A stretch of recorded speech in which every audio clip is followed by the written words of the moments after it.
ကဘာကျော် K-pop အဖွဲ့ BTS ရဲ့ခေါင်းဆောင် RM ကိုအမျိုးသားဗဟိုပြတိုင်းရဲ့ပထမဆုံးသောကမ္ဘာလုံးဆိုင်ရာပြည်သူဆက်ဆံရေးတန်တမန်အဖြစ်ခန့်အပ်လိုက်ပါတယ်။ဒီတာဝန်သစ်မှာ RM ဟာကိုရီးယားရဲ့အမှုပညာသမိုင်းနဲ့ယဉ်ကျေးမှုအမွေအနှစ်တွေကိုကမ္ဘာတစ်ဝန်းကလူတွေသိရှိလာအောင်ပြတိုက်နဲ့အတူပူးပေါင်းလှုပ်ဆောင်သွားမှာပါ။ RM ဟာအမှုပညာပြတိုက်တွေနဲ့ယဉ်ကျေးမှုသမိုင်းကြောင်းတွေအပေါ်စိတ်ဝင်စားမှုရှိတာကြောင့်လူသိများတာကြားပါပြီ။အနုပညာပစ္စည်းစုဆောင်းသူတယောက်အနေနဲ့လည်းအနုပညာနဲ့ယဉ်ကျေးမှုရဲ့တန်ဖိုးတွေကိုမကြာခဏပြောလို့ရှိပြီးတော့ဒီနယ်ပယ်နှစ်ခုလုံးအပေါ်အများပြည်သူစိတ်ဝင်စားလာအောင်လဲတိုက်တွန်းအားပေးခဲ့ပါတယ်။ဒါအပြင်ပြည်ပရောက်ကိုရီးယားယဉ်ကျေးမှုအမွေအနှစ်ဖောင်ဒေးရှင်းကိုလူရမ်းမှုတွေလုပ်ပြီးတော့လဲပြည်ပရောက်ကိုရီးယားယဉ်ကျေးမှုအမွေအနှစ်တွေကိုထိမ့်သိမ်းဆောက်ရှောက်တဲ့နေရာမှာကူညီပေးခဲ့ပါသေးတယ်။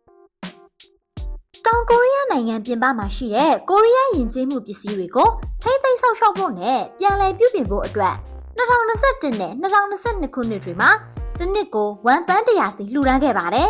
။အမျိုးသားဗဟိုပြတိုက်ကလည်း RM ကတစ်ဆင့်နိုင်ငံတကာကပရိသတ်တွေစီပုံမရောက်ရှိသွားဖို့နဲ့ကိုရီးယားရဲ့ကျွဲဝါးတဲ့ယဉ်ကျေးမှုအမွေအနှစ်တွေကိုလူတွေပိုပြီးသိရှိလာစေဖို့မျှော်လင့်တယ်လို့ပြောကြားခဲ့ပါတယ်။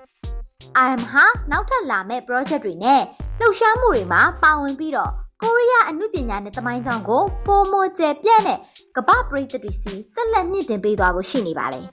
။ဒီပူးပေါင်းဆောင်ရွက်မှုဟာကမ္ဘာတစ်ဝန်းမှာကိုရီးယားယဉ်ကျေးမှုပြတိုက်တွေနဲ့ယဉ်ကျေးမှုအမွေအနှစ်တွေအပေါ်ပိုမိုအာရုံစိုက်လာအောင်ကူညီပေးနိုင်မှာပဲဖြစ်ပါတယ်။